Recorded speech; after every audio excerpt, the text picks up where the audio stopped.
নোয়াখালী থেকে বন্যা পরিস্থিতির খবরাখবর জানাতে আমাদের সাথে যুক্ত হচ্ছেন সুমন ভৌমিক। নোয়াখালীতে বন্যা পরিস্থিতি কেমন জানাবেন? এই মুহূর্তে বন্যার্তদের প্রথম দিকের সমস্যাগুলো কি বা কি ধরনের সেবা এই মুহূর্তে তাদের দরকার? শাহনাজ, আসলে নোয়াখালীতে আমরা বলছিলাম যে পানি কমেছে, কিন্তু কয়েকটি জায়গায় যখন সকাল থেকে ঘুরলাম তখন মনে হলো যে আসলে পানি মনে হয় এখনো কমেনি। যেমন আমরা বেগমগঞ্জের রসুলপুরে আছি, আমরা একটা বাড়ির মধ্যে ঢুকেছি। এই বাড়িতে 10 থেকে 12টি পরিবারের মতো আসছে, দেখলাম প্রত্যেকটি ঘরের মেঝেতে এখনো পানি আছে। আমরা যেখানে দাঁড়িয়ে আছি সেখানে কিন্তু হাঁটুর উপরে পানি রয়েছে।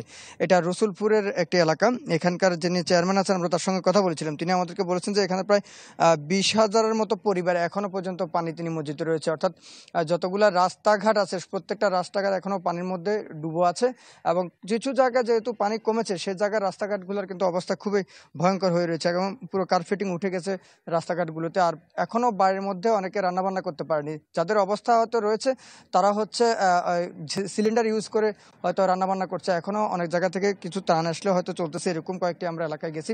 কিন্তু সরকারিভাবে যে ত্রাণের জায়গাটা সেটি মাত্র 5 টনের মতো চাল এই ইউনিয়নের জন্য বরাদ্দ ছিল। এর বাইরে সরকারিভাবে কোনো কিছু কিন্তু এখানকার মানুষ পায়নি, বা সাংগঠনিকভাবে বিভিন্ন সংগঠনগুলো হয়তো মানুষকে সহযোগিতা করেছে, এতটুকু এখানকার মানুষ বলছে। আর এখন যেটি প্রয়োজন সেটি হচ্ছে আসলে পর্যাপ্ত ওষুধ প্রয়োজন, স্যালাইন প্রয়োজন, এই বিষয়গুলো। কারণ হচ্ছে প্রত্যেকটি বাড়িতেই কিন্তু ডায়রিয়া আক্রান্ত এবং জ্বর সর্দি কাশি আক্রান্ত মানুষের সংখ্যা কিন্তু বাড়ছে। আমরা সকালে জানাচ্ছিলাম যে নোয়াখালী সদর হাসপাতালে প্রায় 250-র মতো ডায়রিয়া রোগী ভর্তি রয়েছে।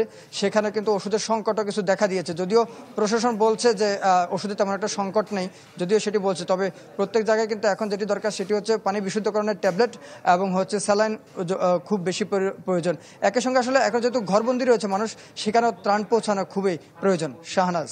জি, সুমন ভৌমিক নোয়াখালী থেকে বন্যা পরিস্থিতির খবরাখবর জানাচ্ছিলেন সুমন ভৌমিক।